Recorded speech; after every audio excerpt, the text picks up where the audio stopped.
A proposito di quei che non paga i biglietti del tram e della metro, dovrebbero ricostituire ancora il vecchio bigliettaio con rientro di tutti i soldi e lo stipendio dello stesso. Ma quanti soldi è che perdono questi comuni? Quanti soldi?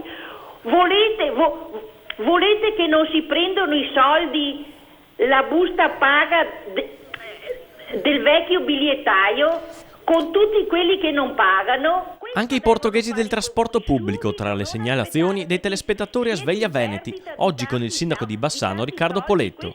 Una proposta quella di reintrodurre i bigliettai che abbiamo girato al direttore di MOM.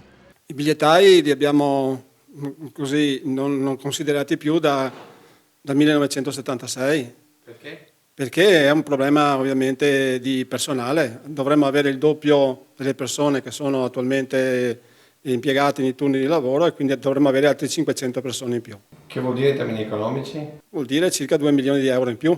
Difficile pensare dunque che le corse non pagate possano coprire questi costi fissi, anche se da MOM si fa notare che i controlli ci sono.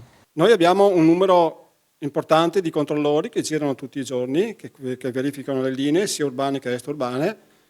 Abbiamo coperto molto del servizio e stiamo implementando ancora di più. E per i cittadini corretti che si accorgono in corsa del furbetto di turno, la procedura è semplice quanto discreta. Avvisa l'autista, di solito succede, e l'autista ovviamente si mette in contatto col controllore. Potenza delle moderne tecnologie che peraltro possono essere usate anche dai passeggeri stessi. C'è chi dice io li fotografo poi ve li mando alla MOM. Faccia pure, a me va bene.